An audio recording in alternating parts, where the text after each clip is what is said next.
Okay, तो पिछले class में हम लोग देखे थे कि डायमेंशन क्या होता है, डायमेंशन का क्या यूजेस है। ठीक है, अब हम लोग यहाँ पर देखेंगे कि एप्लीकेशन ऑफ डायमेंशन क्या होता है। ठीक है, यहाँ पर दिख रहा है एप्लीकेशन ऑफ डायमेंशन। तो ये जो डायमेंशन का एप्लीकेशन है ये 3 टाइप्स के होते हैं। First is homogeneity of equation and second is conversion of units and third is derivation of equation. Okay, अब हम लोग सबसे पहले होमोजेनिटी ऑफ इक्वेशन को समझेंगे कि ये क्या होता है। तो दरअसल होमोजेनिटी ऑफ इक्वेशन कहने का मतलब ये है कि कोई कौन सा इक्वेशन होमोजीनियस है, इस चीज़ का पता करते हैं इस एप्लीकेशन के थ्रू। ओके, फॉर एग्जांपल अगर हम लोग कोई इक्वेशन है, सपोर्टेड मान लेते हैं कि कोई a plus b equals to c plus d है, तो कहने का मतलब ये कि इस इक्वेशन के अंदर जितने भी टर्म्स हैं उन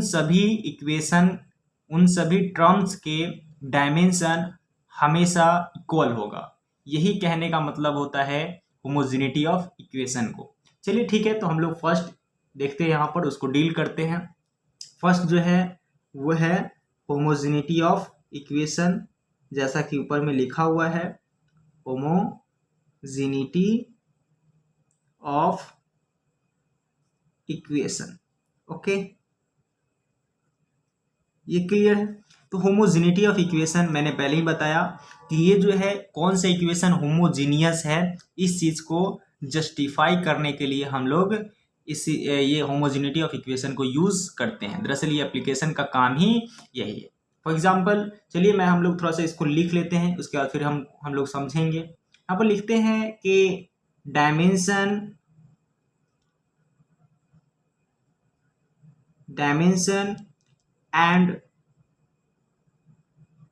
and dimensional formula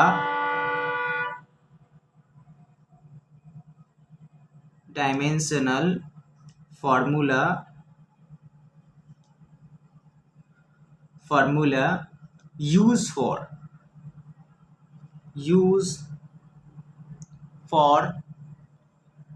checking, यहाँ पर मैं लिखता हूं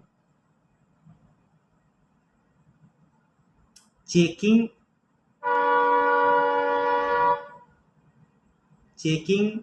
of validity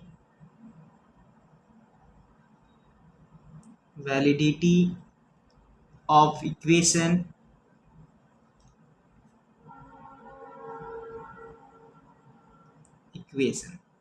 okay is called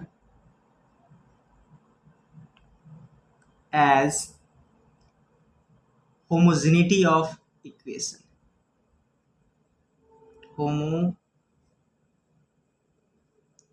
Homogeneity of equation. Clear. दरअसल ये मेन होता क्या है, मैं यहाँ पर दिखा रहा हूँ आप सबको। दरअसल ये होता क्या है, मैंने होमोजेनिटी ऑफ इक्वेशन को डील कर रहा हूँ अभी। दरअसल मैंने पहले ही चर्चा किया कि ये जो एप्लीकेशन है, इस एप्लीकेशन के थ्रू हम लोग कौन सा इक्वेशन होमोजीनियस है, मतलब वो सही है, ठीक है, इस चीज़ का हम लोग जस्टिफाई करते हैं, पता करते हैं। यहाँ पे लिखा गया है कि dimension and dimensional formula use for checking of validity of equation is called as homogeneity of equation. इसका कहने का मतलब कि कौन सा इक्वेशन वैलिड है, ठीक है, उसी को हम लोग चेक करेंगे, हम लोग डायमेंशन एंड डायमेंशनल फार्मूला का यूज करके। यही बात को यहाँ पे लिखा गया है कि dimension and dimensional formula use for checking of validity of equation. That means हम लोग डायमेंशन एंड डायमेंशनल फार्मूला का यूज करेंगे। Okay, dimension and dimensional formula का यूज करेंगे किस चीज के लिए, तो चेकिंग करने के लिए कि वो इक्वेशन वैलिड है कि नहीं। ओके, और इसी को हम लोग होमोजेनिटी ऑफ इक्वेशन कहते हैं। ठीक है, आगे हम लोग थोड़ा सा और देखते हैं, इस बात को थोड़ा सा बढ़ाते हैं। दरअसल ये जो होमोजेनिटी ऑफ इक्वेशन है, इसमें मैंने पहले भी चर्चा कर दिया था ये बात का कि कोई भी इक्वेशन है, उस इक्वेशन के अंदर जितने भी टर्म्स हैं, सभी टर्म्स का जो डायमेंशन होगा वो इक्वल होगा। चलिए तो हम लोग इसको लिख लेते हैं कि according to homogeneity of equation, according to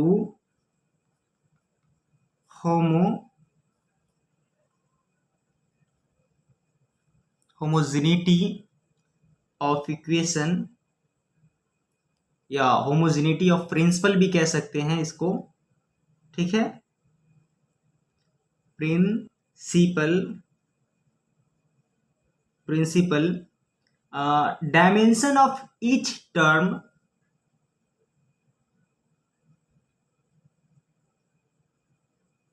according to homogeneity of principle, dimension of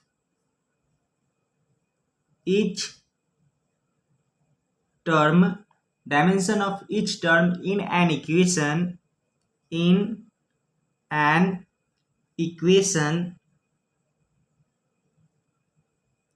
is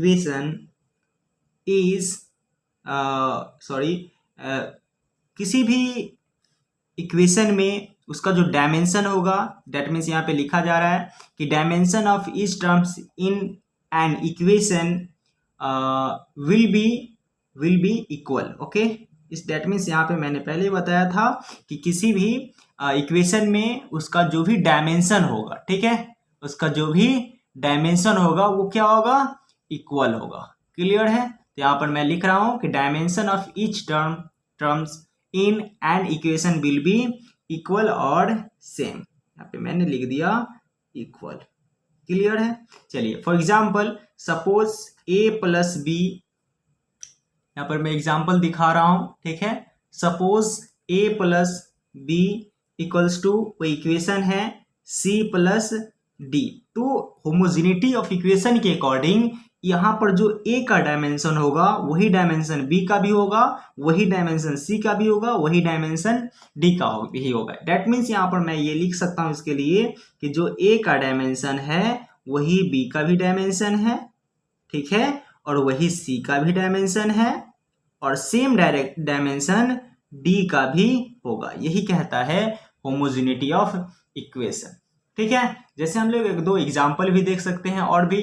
for example हम लोग पहला एग्जाम्पल अगर देखें तो ये देख सकते हैं, हम लोग दरअसल जानते हैं v बराबर u प्लस ए टी, ठीक है। ये मोशन का एक इक्वेशन है, ठीक है ना, v equals to u plus a t. यहाँ पर होगा क्या कि अगर हम लोग यहाँ पे होमोजेनिटी ऑफ इक्वेशन को अगर हम लोग यूज करते हैं तो यहाँ पर इसके अकॉर्डिंग, ये जो हम लोग जानते हैं होमोजेनिटी ऑफ इक्वेशन जो अभी हम लोग देख रहे हैं, उसके अकॉर्डिंग यहाँ पर जो v का जो भी डायमेंशन होगा वही डायमेंशन क्या होगा, u का भी होगा, और वही डायमेंशन फिर किसका होगा, a और t का भी डायमेंशन यहाँ पे होगा।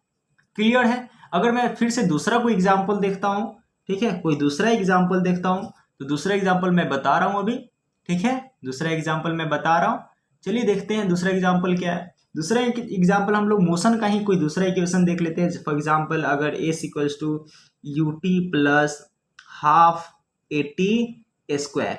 क्लियर है? चलिए, तो ये भी मोशन का एक इक्वेशन होता है। तो यहाँ पर जो डायमेंशन अकॉर्डिंग टू यहाँ पर होमोजेनिटी ऑफ इक्वेशन, जो डायमेंशन एस का होगा वही डायमेंशन यूटी का होगा, और वही डायमेंशन ए टी स्क्वायर का भी होगा, या इसको हाफ ए टी स्क्वायर भी कहे। डेट मीन्स यहाँ पे जो हाफ है वो तो कांस्टेंट है, ठीक है। तो हाफ यहाँ पे कोई ज्यादा मैटर नहीं करेगा। इसको अगर हम लोग आगे इसको बढ़ाएं तो जो डायमेंशन एस का होगा वही डायमेंशन किसका होगा, यूटी का होगा।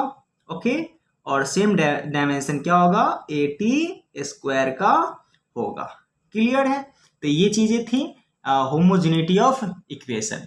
आगे हम लोग देखेंगे, आगे जो हम लोग देखेंगे वो देखेंगे कन्वर्जन ऑफ यूनिट। जो मैंने बताया था कि एप्लीकेशन और डायमेंशन का 3 एप्लीकेशन है। ये पहला जो होता है होमोजेनिटी ऑफ इक्वेशन, जो अभी मैंने देखा है आप सबको, ठीक है ना। सेकेंड जो कन्वर्जन ऑफ यूनिट है उसको अभी हम देखेंगे आगे, ठीक है। और उसके बाद लास्ट है डेरिवेशन ऑफ इक्वेशन। पता ही चलता है कि हम लोग यहाँ पे कन्वर्ट करेंगे यूनिट को। तो यहाँ पे कहने का मतलब ये है, कन्वर्जन ऑफ यूनिट को कहने का मतलब ये है कि यदि हम लोग किसी एक यूनिट सिस्टम से किसी दूसरे यूनिट सिस्टम में ट्रांसफर करें, कन्वर्ट करें किसी भी यूनिट को, तो उसको हम लोग क्या कहेंगे, कन्वर्जन ऑफ यूनिट कहते हैं। चलिए हम लोग इसको थोड़ा सा देख के लिख के समझ लेते हैं क्या होता है, फिर आगे हम लोग इसको देखेंगे। ठीक है, तो यहाँ पे लिखते हैं कि if we change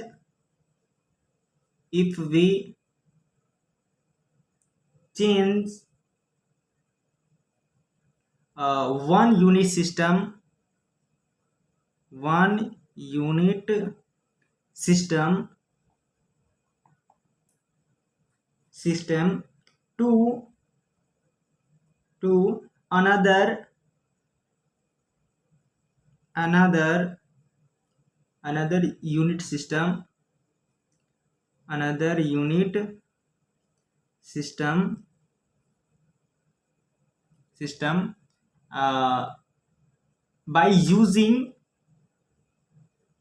by using dimension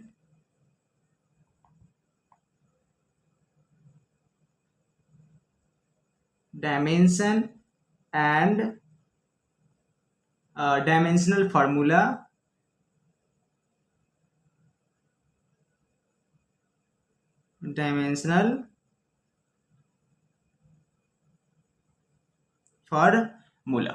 इसका कहने का मतलब ये कि अगर हम लोग किसी भी एक यूनिट सिस्टम को दूसरे यूनिट सिस्टम में चेंज करें, यहाँ पर यही लिखा हुआ था कि if we change one unit system to another unit system by using dimension and dimensional formula, that means अगर हम लोग एक यूनिट सिस्टम से दूसरे यूनिट सिस्टम में चेंज करें, किसका यूज करके, डायमेंशन एंड डायमेंशनल फार्मूला को यूज करके अगर हम लोग चेंज करें किसी एक यूनिट सिस्टम को दूसरे यूनिट सिस्टम में, तो उसी को हम लोग कन्वर्जन ऑफ यूनिट कहते हैं। इसको लिख देंगे is called as conversion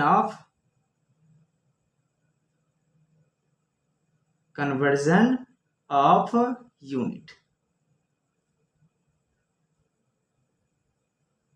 clear. चलिए अब हम लोग थोड़ा सा इसका एग्जाम्पल देख लेते हैं। फॉर सपोज दैट अगर कोई 1 मीटर है, ठीक है, 1 मीटर, ठीक है। दरअसल ये जो 1 मीटर है, मीटर क्या था, MKS यूनिट सिस्टम से आता है, ठीक है ना।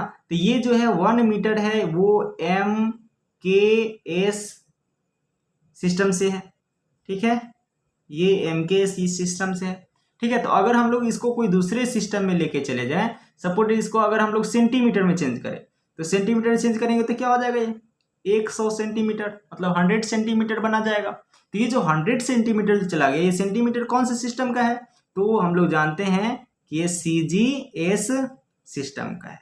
क्लियर है।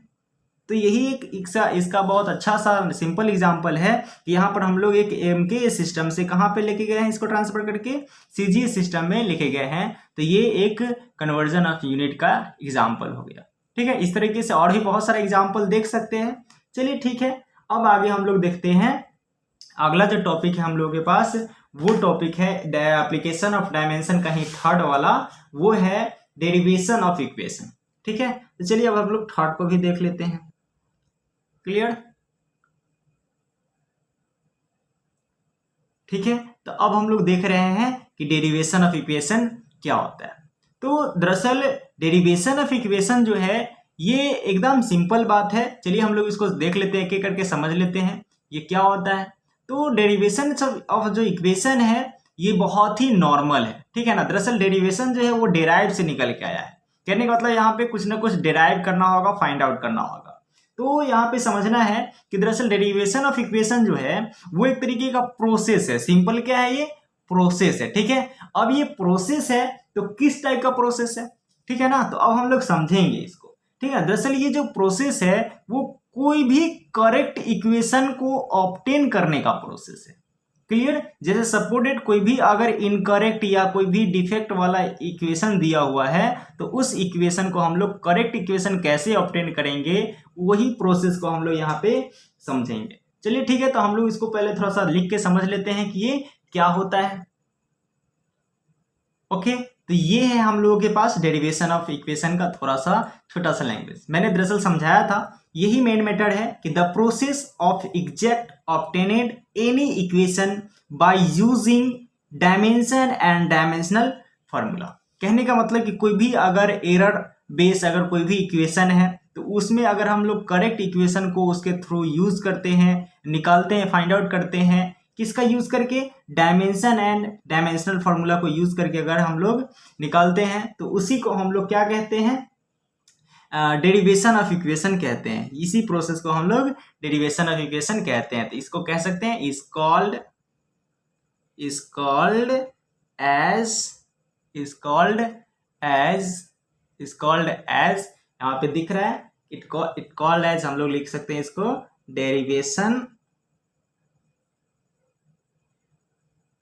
Derivation of equation. क्लियर है? चलिए इक्वेशन यही इसको कह सकते हैं। बात समझ में आ गई? चलिए अब हम लोग इसका थोड़ा सा एग्जाम्पल देख लेते हैं कि अगर कोई एरर बेस्ड एग्जाम्पल है, इक्वेशन है, तो उसको हम लोग कैसे करेक्ट इक्वेशन फाइंड आउट करते हैं, कैसे हम लोग इसको डेरिवेशन करते हैं करेक्ट इक्वेशन का, एग्जैक्ट इक्वेशन फाइंड आउट करने के लिए। ठीक है, चलिए हम लोग इसको समझते हैं। सपोज डेट एक एग्जाम्पल है, मोशन का ही एक इक्वेशन का एग्जाम्पल लेते हैं। सपोज डेट लेते हैं कि v बराबर u प्लस ए टी है, v बराबर u प्लस ए टी है। सपोज डेट मान लेते हैं कि ये करेक्ट इक्वेशन, दरअसल ये तो करेक्ट इक्वेशन है, दरअसल हम लोग मान लेते हैं कि इसके पावर में कुछ m लिखा हुआ है और इसके पावर में कुछ n लिखा हुआ है। तो अब तो ये करेक्ट नहीं है, ठीक है ना, एरर बेस ये इक्वेशन बन गया। ठीक है, तो अब हम लोग इसको कैसे यूज करेंगे, कैसे यहाँ पर एक करेक्ट इक्वेशन बनाएंगे, उस चीज को हम लोग देखेंगे। तो यहाँ पे हम लोग को इस चीज को, ये इक्वेशन को करेक्ट करने के लिए हम लोग को जरूरत पड़ेगा होमोजेनिटी ऑफ इक्वेशन का। क्लियर? तो अब हम लोग होमोजेनिटी ऑफ इक्वेशन को यूज करेंगे। चलिए हम लोग यहाँ पे लिखते हैं थोड़ा सा, इसको यहाँ पे लिखेंगे by using homogeneity of equation, by using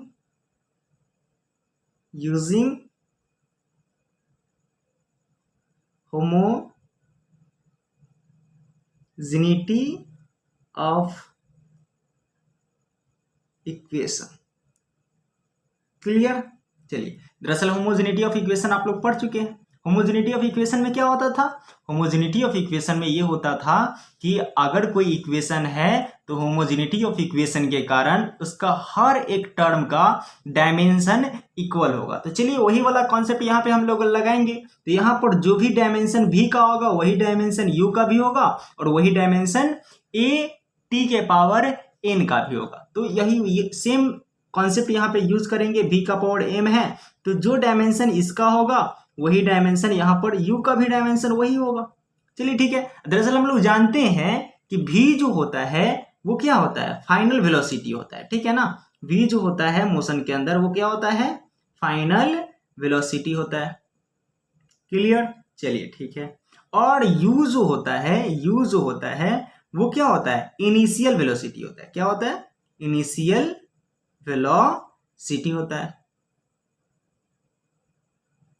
ठीक है, ये u जो होता है वो इनिशियल वेलोसिटी होता है। तो दरअसल बेसिकली ये दोनों क्या है, वेलोसिटी है, मतलब इसका जो डायमेंशन होगा दोनों का क्या होगा, सेम भी होगा। अब हम लोग जानते हैं v के लिए डायमेंशन क्या लिखते हैं, l t का पावर -1, और ये इसका पावर m है तो इसका पावर m, ये बेसिक मैथमेटिक्स है। और यहाँ पर u का भी डायमेंशन क्या होगा, l t का पावर -1। ओके, अगर इस सब का पावर कुछ नहीं है तो क्या है, इसका हम पावर 1 बना सकते हैं।